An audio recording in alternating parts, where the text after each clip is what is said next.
మీకు తెలుసా?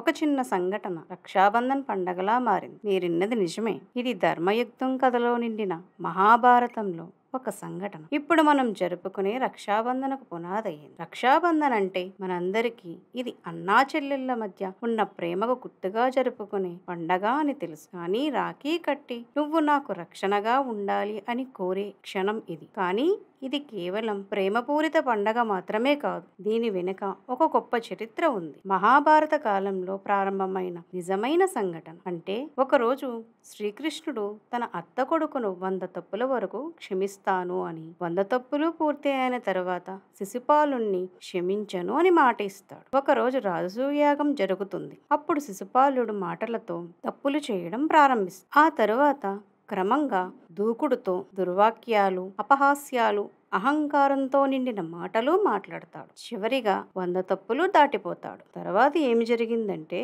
శ్రీకృష్ణుడు నెమ్మదిగా తన సుదర్శన చక్రం తిప్పుతాడు. అది మెరుపులా దూసుకెళ్లి శిశుపాలుని తలను నరికేస్తుంది. అప్పుడు సభలో ఉన్నవారందరూ షాక్ అవుతారు. అయితే ఆ చక్రం తిరుగుతూ వచ్చిన వేగానికి శ్రీకృష్ణుని వేళ్లకు చిన్న గాయం అయి రక్తం కారుతుంది. అప్పుడు అక్కడే ఉన్న ద్రౌపదీమాత ఒక్కసారి కూడా ఆలోచించకుండా తన చీర నుండి చిన్న ముక్కను చించి శ్రీకృష్ణుని గాయానికి కట్టుకడుతుంది. ఈ సంఘటనలో ఎంతో విలువైన ప్రేమ, పరస్పర గౌరవం, నిజమైన బంధం నిండి ఉన్నాయి. శ్రీకృష్ణుడు ఆ సమయంలో ద్రౌపదీమాతకు ఒక మాట ఇచ్చాడు. నీకు ఎప్పుడైనా కష్టం వచ్చినా నేను నీకు రక్షణగా నిలుస్తాను అని. అంతే, అదే మాట ఆయన జీవితాంతం నిలబెట్టుకున్నాడు. అయితే కొంతకాలం తర్వాత పాండవులు జూదంలో ఓడినప్పుడు కురుసభలో ద్రౌపదీమాతను అపహాస్యం చేసినప్పుడు శ్రీకృష్ణుడే ఆమెకు దివ్య వస్త్రములు అందించి రక్షించాడు. అయితే శిశుపాలుని శిక్షించినప్పుడు ద్రౌపదీమాత శ్రీకృష్ణుని కాపాడే ప్రయత్నం చేసినప్పుడు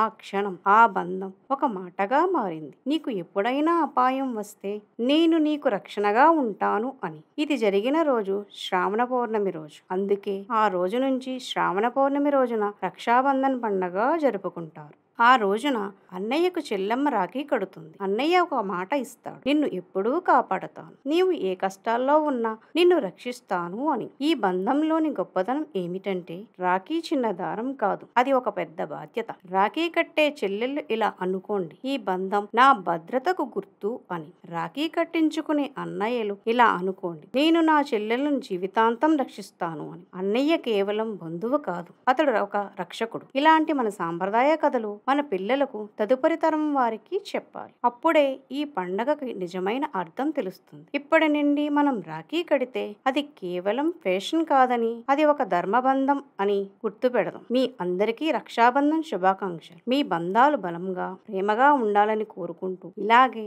మన సాంప్రదాయ మాటలు, కథలు అందరితో పంచుకుందాం.